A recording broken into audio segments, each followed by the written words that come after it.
शिवा खडसे आणि आकाश आदर्श ढोले.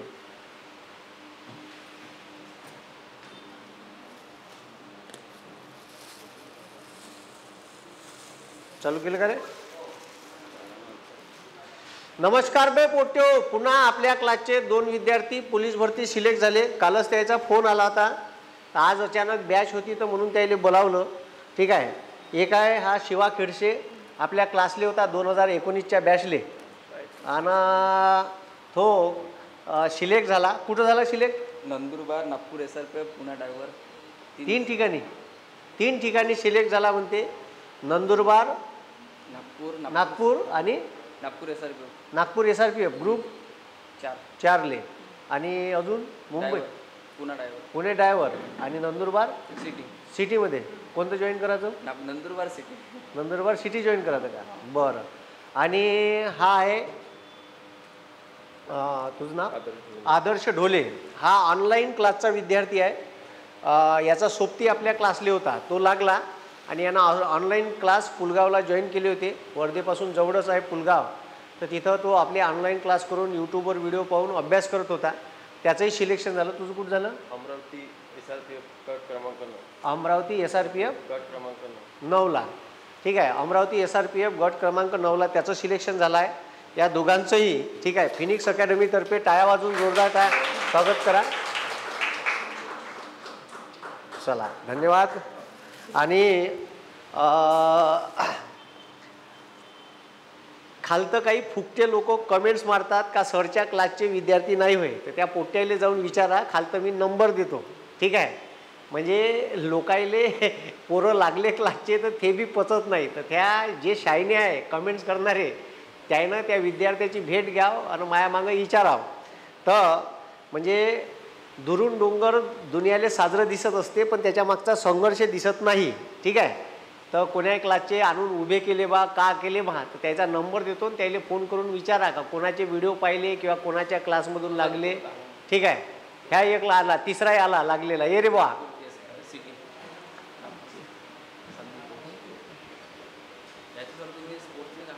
हो हो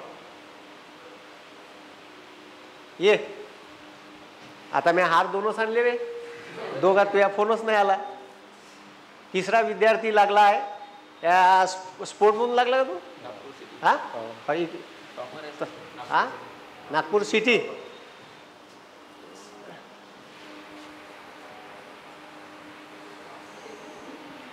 तर ह्या आपल्या क्लासले होता 2017-18च्या बॅचले. ठीक आहे. ह्या 19च्या बॅचले विद्यार्थी होता. हे सगळे ग्राउंडवर तयारी करायचे. हा पुलगावचा आहे. ठीक आहे.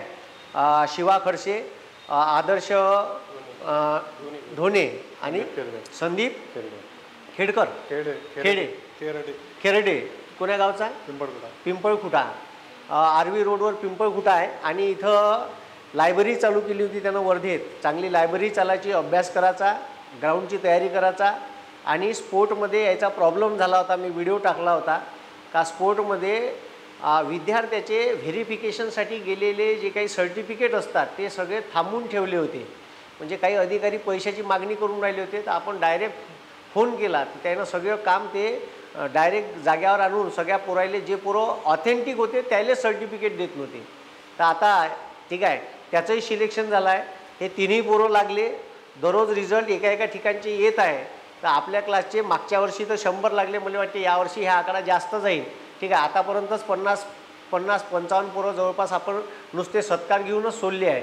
तर अजून काही पोरांनी फोन नाही केले आपल्याला. ऑनलाईनचे तर वेगळे आहे, हे सगळे ऑफलाईनचे पोरं आहे. आता ऑनलाईनचा एक पोरगा आला. ठीक आहे. भेट द्यासाठी त्यानं व्हिडिओ पाहिले. पुन्हा एक पोरगा आहे. काल फोन आला होता मला. कुठचा फोन आला तरी? आपल्या इथचा आलता, उदगीर लातूर. तर तिथून त्याचे वडील म्हणे का माझा पोरगा व्हिडिओ पाहत होता, तो आता क्लर्क म्हणून इथं लागला आपल्या MPSCतून मंत्रालयात. तर असे अनेक लोक व्हिडिओ पाहतात आणि त्या व्हिडिओतून त्यांना फायदा होतो. तुम्हालाही ऑनलाईन क्लास करायचे असेल तर फिनिक्स अकॅडमी वर्धा ॲप्स आहे. तुम्ही घरी बसून व्हिडिओ पाहून त्या ॲप्सवरून पोलीस भरती, ग्रामसेवक, तलाठी, MPSCचं पॅकेज घेऊ शकता. MPSC foundation batch evergreen package आहे. आणि ऑफलाईन क्लास लावायचे आहे तर वर्धेत या. वर्धेत क्लास सुरू आहे. या सर्व विद्यार्थ्यांचे भावी वाटचालीसाठी मी शुभेच्छा देतो. ठीक आहे. आणि मला ही पार्टी चारण अशी अपेक्षा करतो का सगळ्यांचं. ठीक आहे. एक काही नाही का तो पुष्पगुच्छ दे. ठीक आहे. तो पुष्पगुच्छ दे एक तिचा. इथं हे आहे काय शाल आहे का शाल ते वरचं पुष्पगुच्छ दे ना आणते त्याच्यासहित. फोटो काढले चला फोटो घे सर सोबत. हे यानं फोन नाही केला ना नंतर मग 3 हार आणले असते. तर तुम्हाला काही बोलायचं आहे? हो बोल ना बा. लोक म्हणते कराय मास्तरचे स्टुडंट नाही होय म्हणते हे. मला वाटते सर ज्यावेळेस वर्धेला आले होते प्रथम ते पुण्यावरून PSIची ते मेन्स वगैरे देऊन आले होते. त्यावेळेस सरांची भेट माझी ग्राउंडवर झाली होती. आणि त्यावेळेस मग सरांचा जेव्हा फर्स्ट टाईम होता क्लासेसचा तर तिकडं क्लासेस होता. तिकडे क्लासेस होते. हो तर आम्ही असे समजा जे होते 10-12 जण मुलं सरांना त्यावेळेस आग्रह केला होता तर सर बा तुम्ही वर्धेत आले म्हटलं आणि तुमचं म्हटलं मराठी वगैरे चांगलं आहे म्हटलं तर थोडंसं तुम्ही जर आम्हाला थोडंसं शिकवलं तर थोडंसं मदत होईल म्हटलं. तर त्यावेळेस म्हणजे स्पर्धा परीक्षेचं जे फॅड होतं तर ते मला वाटते सरांनीच प्रथम आणलं होतं ते मराठी ग्रामर वगैरे. त्यावेळेस मग आम्ही सरांपाशी मराठी ग्रामर वगैरे चांगल्या पद्धतीने शिकलो. तर त्यावेळेस मग असं वाटलं का नाही आपणही कुठंतरी चांगल्यापैकी आपण शिकलो आहे आता कुठंतरी आपण भविष्यात चांगलं कामगिरी करू आणि नोकरी लागू बा ह्या पद्धतीनं सरांनी आम्हाला मोटिवेशन केलं होतं. आणि आम्ही ते सरांचं वेळोवेळी मार्गदर्शन घेत राहिलो आणि त्याचा आम्हाला आज फायदा झाला म्हणून हा. चलो धन्यवाद. आणि मी पहिल्यांदा हे इंचवाचं बिराट पाठीवर अशी एक मराठीत म्हण आहे. म्हणजे इंचवाचं बिराट सरकारी अधिकारी जो असते 2 वर्ष इथं 3 वर्ष इथं अशी नोकरी असते. तसंच आमच्या क्लासचंही झालं. सुरुवातीला क्लास उराडे सर आहे उराडे सरांच्या घरी चालू केले होते. त्यांनी म्हटलं मेन रोडवर या. मग मेन रोडवर आलो. रूम करायचेही पैसे माझ्याकडे नव्हते. 4,000 रुपये रेंट सांगितलं होतं आणि 20,000 रुपये काय म्हणते त्याले पगडी ठेवा. तर तेवढेही रुपये द्यायला नव्हते. 4 विद्यार्थ्यापासून सुरू केलेला प्रवास. मग 20 विद्यार्थीची एक छोटीशी रूम होती तिथं मावायला नाही लागलेत. मग कोणते दरवाज्यात बसायला लागले. या साईडले गॅलरी होती त्या गॅलरीत बसायला लागले. मग तिथं पेपर घ्यायचो. मग ते पोरं तिथं बसायला नाही लागलेत. मराठीच्या बॅचले मग एकदम 70-80 पोरं झाले. तर मग ते खालतं परगन सर क्लास घ्यायचे केमिस्ट्रीचे. तर त्या परगन सरचा हॉल होता 120 पोरं बसन असा. तर मग तिथं घ्यायचो एक बॅच. मग दुसरा हॉल पाहिला त्यानं 8,000 भाडं सांगितलं आणि 43,000 रुपये पगडी मागितली. तर ते 43,000 पगडी द्यायला पैसे नव्हते आणि 8,000 रुपये महिन्याची इन का नाही. कारण मी पोराकडून 500 रुपये महिना तेव्हा घ्यायचो. ठीक आहे. ते सगळेच विषय शिकवायचो 500 रुपये महिन्यात. ठीक आहे. GS BS सब. तर मग 500 रुपये महिन्यानं शिकवत होतो. तर तिथं मग क्लास केल्यावर 4,000-5,000 रुपये देऊ शकत होतो. तर ते मी जिथं राहतो आता ठीक आहे त्या एम्स वर्धेला एम्स क्लासेसच्या बाजूला तिथंच मग क्लास चालू केले होते पहिले. तेव्हा लग्न बिग्न व्हायचंच होतं माझं. तर तेव्हा त्या 4,000 रुपये आणि 4,000 रुपये दुसरीकडून कुठून तरी आले पाहिजे. मग उराडे सरांनाच म्हटलं का एक बॅच माझ्या क्लासवर घेत जा. तर उराडे सरांना म्हटलं 2,000 तुम्ही देत जा. मग सर सोडून गेले 2-3 महिन्यानं. तर मग मी रेग्युलरही झालो. तिथं 100-150 पोरं झाले क्लासले. आणि मग त्याच्यानंतर बॅच इतकी झाली का पोट्टे दरवाज्यात बसायचे काही पोट्टे खाली बसायचे. ठीक आहे. मग त्याच्यानंतर पुन्हा ठीक आहे ते ट्रॅफिकचा खूप प्रॉब्लेम व्हायचा. गाड्या पोट्टे बरोबर लावायचे नाही. तर मग पुन्हा रूम खाली करून मागितली. तर मग तिकडं केळकरवाडीत गेलो. मग केळकरवाडीत गेलो मग कोरोना आला. तर कोरोना आला तर तिथं रूम खाली करून मागे नाही तर पैसे मागे. मग कुठून द्यायचे. तर रूम खाली केली आणि मग कोरोना ते व्हिडिओ व्हायरल झाले. तर असा आहे तो प्रवास आहे. हे आता सावगत ठिकाण आहे जिथं क्लास टाकली. आता इथून आपण डायरेक्ट आपल्या घरी जाऊ. ठीक आहे. आता घर बांधणं चालू आहे 5 मजली. तिथं सगळं AC लायब्ररी AC क्लास आहे. ठीक आहे. त्याच्यानंतर लिफ्टची व्यवस्था आहे. ठीक आहे. त्याच्यानंतर लेडीज आणि बॉईजसाठी सेपरेट टॉयलेट बाथरूम आणि चांगले ठीक आहे स्वच्छ नीटनेटके बाथरूम. कारण का खूप ठिकाणी बाथरूमचा प्रॉब्लेम असते, व्यवस्थित बाथरूम राहत नाही, तर ते बांधतानीच तसं. आणि खाली तर पार्किंगची व्यवस्था आणि तिथंच राहण्याची व्यवस्था, असं 5 मजलीचं प्रोव्हिजन आहे. ते लगेच 5-6 महिन्यात आपलं घर पूर्ण होईल. आणि AC लायब्ररी आपण वर्धेत चालू करत आहे, ठीक आहे. आणि सगळी लायब्ररी, आतापर्यंत आपण कूलरवर होतो, गरमी व्हायची, आम्हाला हवा नाही लागत सर, कूलर त्याच्याच तोंडाकडं आहे, ठीक आहे. असे मोठे प्रश्न करायचे, ठीक आहे, आमच्या तोंडाकडं करा, आम्ही फुकटात बसतो का, पैसे देत नाही का, असे विद्यार्थी म्हणायचे. आता ठीक आहे, 4 AC लावून घेतल्या एका मोठ्या हॉलमध्ये आणि जवळपास 40-45 टन कॅपॅसिटीचे AC आहे पूर्ण 4ही मजल्यावर.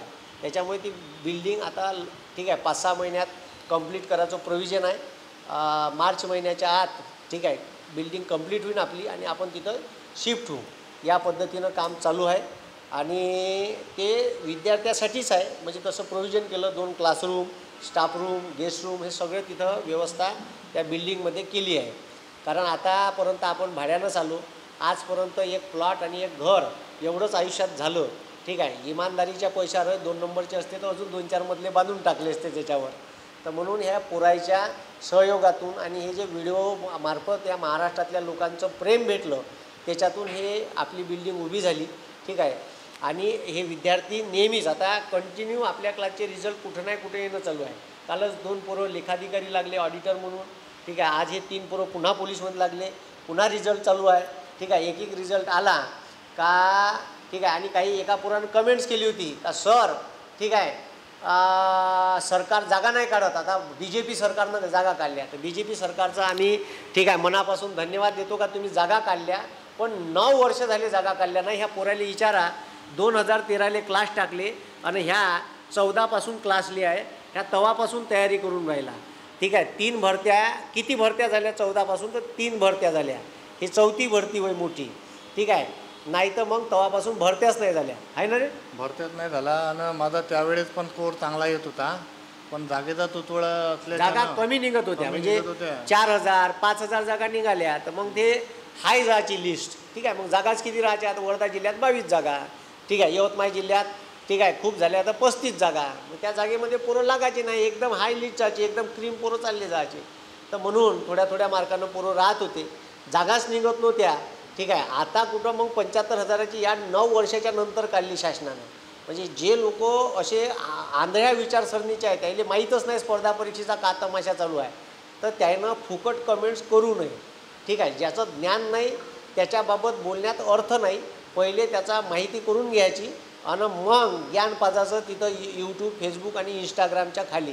नाही तर ठीक आहे कोणी चांगलं काम करत असेल तर त्याच्यात काड्या घालणारे लोक राहतेच. तुला बोलत नाही, बोल ना थोडंसं. बोल बोलायचं तर काहीच नाही, पण गोष्ट एकच आहे का मराठीमध्ये सरपाई आउट ऑफ आहे 25 पैकी 25. SRP आपले 25 आहे, नंदुरबार सिटीले 25 पैकी 25 आहे, एकही मार्क गेला नाही. तर आपले मराठी ग्रामरचे व्हिडिओ अफलातून आहे. आपली शिकवण्याची पद्धत ठीक आहे वेगळी पद्धत होती. आपले पोरं, मी पहिलेही पोरायला सांगत होतो का 25 पैकी 25च पोरं आपल्या व्हिडिओ पाहून किंवा क्लास करून मार्क घेतात आणि आपण शिकवतोय तसंच. आता हे थोडंसं राजकारणात लागल्यामुळे मला बऱ्याचशा बॅचेस मी घेताना येऊन राहिलं, पण हे आता विधानसभा झाली का मग मी पुन्हा खाली पिलीच होणार आहे.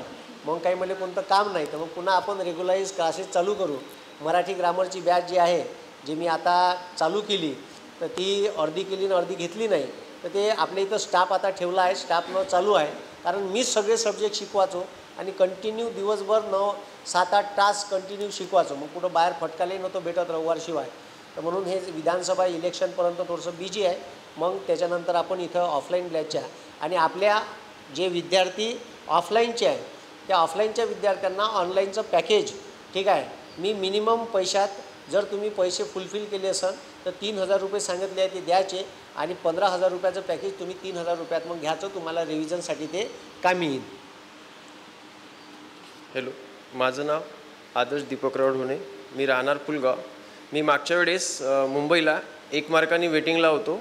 माझी कहाणी अशी झाली होती की माझा मागच्या वेळेस 1 सेंटीमीटरने गोळा हुकलेला होता आणि 1 सेकंदनी रनिंग हुकलेली होती. माझं 2 पैकी 1 कोणतंही आलं असतं तरी मी मुंबई पोलीसला सिलेक्शन झालं असतं माझं. म्हणजे 2 मार्क इकडे आले असते किंवा तिकडे आले असते तरी सिलेक्शन झालं होतं. म्हणजे खूप हिंमत तुटलेली होती माझी त्यावेळेस. म्हणजे आता असं वाटत होतं त्यावेळेस की काय करावं आणि काय नाही म्हणून. पण सरांची क्लास वगैरे ऑनलाईन क्लास वगैरे बघून आणि एक सरांचं स्टुडंट आहे पवनदादा कावडे म्हणून, तो नागपूर सिटीला लागलेला आहे. त्यांनी मला थोडं मार्गदर्शन केलं आणि सरांचे ऑनलाईन क्लास वगैरे करून मी पूर्ण अभ्यासाला सुरुवात केली. तर माझं म्हणजे कसं झालं होतं, 114 टोटल झालेली होती आणि 15 मेला त्यांनी काय केलं, भूमितीचा एक क्वेश्चन चुकला म्हटलं, तर त्यामध्ये माझाही क्वेश्चन चुकला होता. तर माझी 113 टोटल झालेली होती, तर 114वर रिझल्ट लागला. एक मार्क माझा तेव्हा कमी झालेला होता. आणि यावेळेस मी नागपूर SRPF गट क्रमांक 9ला ओपन टॉपर आहे. माझा SC मधून पहिला नंबर, ओपन टॉपरमधून SC मधून 185 टोटल झाली. 95चं ग्राउंड आहे माझं आणि 90चा पेपर आहे. हे सर्व सरांमुळे, सरांचं मराठीचे व्हिडिओ वगैरे बघून ऑनलाईन, आणि मी सरांचे व्हिडिओ मी तर बघतोच आणि मी माझी जी लायब्ररी आहे पुलगावची त्यांना पण सांगतो की यांचं मराठी करा, सरांचं मराठी करा. सरांच्या मराठीचं शिकवण्याचीच पद्धत खूप वेगळी होती. तर आम्ही सरांमुळे इथपर्यंत पोहोचलो. बस. तुम्हीही असाच अभ्यास करा आणि लागा. ठीक आहे. आपले GHचे व्हिडिओ बरेचसे विद्यार्थी पाहतात. भूगोल आहे, पोट्याले भूगोल शिकवला म्या. इंदिरा गांधीची हत्या, राजीव गांधीची हत्या, ऑपरेशन ब्लू स्टारवर वारंवार परीक्षेत प्रश्न येते. ठीक आहे. आणि नवीन नवीन कन्सेप्ट पोरांना शिकवायचो. इकॉनॉमिक्समधले झाले, हिस्ट्रीमधले झाले. हिस्ट्री कसं लक्षात ठेवायचं, कारण हिस्ट्रीची इसवी सन वगैरे पाठ नाही राहत पोरांच्या. ठीक आहे. तर ते कथे टाईप सांगायचो. ते सगळे व्हिडिओमध्ये आता रेकॉर्डेड आहे आणि ते सगळे तुम्ही पाहू शकता ऑनलाईन क्लासमध्ये. फिनिक्स अकॅडमी वर्धा ही ॲप्स डाउनलोड करा, त्याच्यावर सगळे व्हिडिओ आहेत. हे हे 2 ऑफलाईनचे होते, यांनी ऑनलाईन बॅचेस केल्या. तर ऑफलाईनचे अजून बरेचसे विद्यार्थी आहे जे रिझल्टच्या प्रतीक्षेत आहे. त्यांचाही रिझल्ट येऊ आणि जे लोक व्हिडिओ पाहत आहे त्यांना कदाचित या मुलांपासून प्रेरणा मिळेल. तुम्ही विचार करा, फक्त एका मार्कानं रिझल्ट राहिल्यावर माणसाले किती दुःख होत असन. काय एका मार्कानं रिझल्ट राहिला, पुन्हा प्रश्नचिन्ह असते का पोलीस भरती नंतरची निघन कधी. ठीक आहे. कारण का प्रश्नचिन्हच आहे का पोलीस भरती येईन का नाही, किंवा अजून कोणत्या भरत्या येईन का नाही. तर तो एका मार्कानं मागच्या वर्षी राहिला होता. हे पूर्व 1 मार्क 2 मार्कानं नेहमीच राहणारे होय. हे मागच्या वेळेस वर्धेला वेटिंगवर होतो मी, दोन्ही ड्रायव्हरला आणि जिल्ह्याला पण. मागच्या वेळेस ह्या वेटिंगवर होता वर्धेमध्ये. ठीक आहे. वेटिंगवर म्हणजे 1-2 मार्काचाच फरक. ठीक आहे. ते आता कसं आहे, वर्धेच्याच पोरायले वर्धेची पोस्ट भेटली तर तो सोडत नाही. आता समजा वर्धेच्या पोरायले वर्धा भेटली आणि नागपूर एकच, जसं ह्या 3 ठिकाणी सिलेक्ट झाला म्हणते. आणि याला जर वर्धा भेटली असती तर यानं वर्धा जॉईन केलं असतं, त्यानं नंदुरबार जॉईन नसतं केलं. काहून, घरच्या भाकरीवर होते, इच्छा इथं राहिलं होते. 2 ठिकाणी झालं माझं सिलेक्शन. यावेळेस याचं पण 2 ठिकाणी सिलेक्शन झालं म्हणते. कुठं हिंगोली SRPF 12 नंबरला. तिथं टॉपर आहे मी. तिथंही टॉपर आहे का हिंगोलीले? हिंगोली SRPF ग्रुप 12ले टॉपर आहे म्हणते. ठीक आहे. म्हणजे याचंही 2 ठिकाणी सिलेक्शन झालं. जॉईन कुठं करायचं आहे? नागपूर सिटीलाही सिलेक्शन झालं आहे. हे मग आता काय होते काय, आता ह्या हिंगोलीला जॉईन नाही करत, त्याच्यामुळे मग तिचं एक वेटिंग क्लिअर होऊन जाते. पण वर्धेचं याचं मागच्या वर्षीचं वेटिंग क्लिअर नाही झालं. ह्या मागच्या वर्षी नागपूर सिटीला लागलो होतो. सरनं व्हिडिओ बनवायला थोडा वेळ केला स्पोर्ट्सचा, नाही तर तेव्हा जॉईनिंग भेटली असती. जे स्पोर्ट्सचं मॅटर नाही का. हां, स्पोर्ट्सचं मॅटरमध्ये याच्या डॉक्युमेंट व्हेरिफिकेशनमध्ये. ठीक आहे. हे लेट आले होते पूर्व माझ्याकडं. ठीक आहे. ते जर अगोदर आले असते, डॉक्युमेंट व्हेरिफिकेशन लवकर झालं असतं, तर त्याचं ते डॉक्युमेंट व्हेरिफिकेशन झालं नाही म्हणून तो तेव्हा तिथं जॉईन झाला नाही, किंवा त्याला डॉक्युमेंट व्हेरिफिकेशनमध्ये फेल केलं. ठीक आहे. ह्या सगळ्या अडचणी येते. म्हणून डॉक्युमेंट वेळेवर डेटच्या लाईनीत अपडेट ठेवा. जे पोरं स्पर्धा परीक्षेचे अभ्यास करते आणि नॉन क्रिमिलियर सर्टिफिकेटची डेट चालली जाते आणि मग आपण सरळ ओपनमध्ये चाललं जातो. असे अनेक विद्यार्थी आहेत. ठीक आहे. हे विद्यार्थी सगळे, तुम्हीही या विद्यार्थ्याच्या लाईनीत आले पाहिजे. तुमचंही कुठंतरी सिलेक्शन झालं पाहिजे. आपल्या आईवडिलाच्या आशा असते का पोरगं क्लास लावला तर सिलेक्ट झालं पाहिजे, पोरीनं क्लास लावला तर सिलेक्ट झाली पाहिजे. म्हणून तुम्ही अभ्यास करा आणि मोठे व्हा. अभ्यासाशिवाय दुसरा काही पर्याय नाही. निरंतर अभ्यास चालू ठेवा. 1 वर्ष, 2 वर्ष, 3 वर्ष. ठीक आहे. 5 वर्षात कुठंतरी आपण लागतो, पण 3 वर्षात आपल्या एका तरी परीक्षेचा रिझल्ट यायला पाहिजे. नसन येत तर हे क्षेत्र सोडून टाकायचा, माझं असं स्पष्ट ओपिनियन आहे. तर 3 वर्षात जसं ह्या पोरानं परीक्षा काढली तर 3 वर्ष तर पहिले आल्याच नाही एक्झाम. मग आल्या तर एक वेळा जर तुम्ही वेटिंगवर आहे किंवा कुठं लागले तर मायबापाला थोडंसं धीर येते का आपला पोरगा चांगल्या रस्त्यानं चालत आहे. पण तुमच्या आईवडिलाच्या आशा थोड्याशा लक्षात ठेवा. तुम्ही जिथं अभ्यास करायला येता तिथे इमानदारीनं अभ्यास करा आणि प्रॉपर पुस्तकं घेऊन अभ्यास करा. सगळे व्हिडिओ टाकले आहे पुस्तकाचे, कसा अभ्यास करायचा, का करायचा, आणि मनामनातसुद्धा घेत असतो. पुन्हा एक व्हिडिओ आता UPSC राज्यसेवा MPSC मेन्स डिस्क्रिप्टिव्ह झाली त्याचा एक व्हिडिओ घेणार आहे. आणि आता कंबाईन आली का कंबाईनच्या बाबतही मी व्हिडिओ घेईन. प्रिलिम्स कशी काढायची, मेन्स कशी काढायची तेही सांगेन. पोलीस भरती आली का पेपर कसा टॅकल करायचा, का कसा टॅकल करायचा, सगळ्या जवळपास विद्यार्थ्याला मार्गदर्शन आपण करत असतो. असेच विद्यार्थी आपल्या क्लासमधून पुन्हा पुन्हा लागत राहीन. यशाची परंपरा अशीच कायम राहील. ठीक आहे. तुम्ही ऑनलाईन व्हिडिओचा नाही इथं येऊ शकत तर नक्की फायदा घ्या आणि आपल्या पोराले आतापासून या प्रक्रियेत चालू ठेवा. तुमच्या पोराले जर भविष्यात नोकरीवर लावायचं आहे तर त्याला ग्रॅज्युएशन चालू असताना 12वीपासून व्हिडिओ दाखवणं चालू करा. रोज पेपर, मॅगझिन, चालू घडामोडीचे मॅगझिन मंथली आणून देत जा. तेव्हाच तो पोरगा लवकर ठीक आहे या प्रक्रियेत येईल. नाही तर मग ग्रॅज्युएशन केल्यावर तुम्ही आले तर 3-3, 4-4 वर्ष मग अभ्यास करण्यातच चालले जाते. तर तुम्हाला भावी वाटचालीसाठी सर्वांना शुभेच्छा. ठीक आहे. आणि चांगली नोकरी करा आणि मोठे व्हा. ठीक आहे. आणि पुन्हा डिपार्टमेंटल PSIची आली तर मग भविष्यात तयारी कर जा. ठीक आहे. चला. ओके.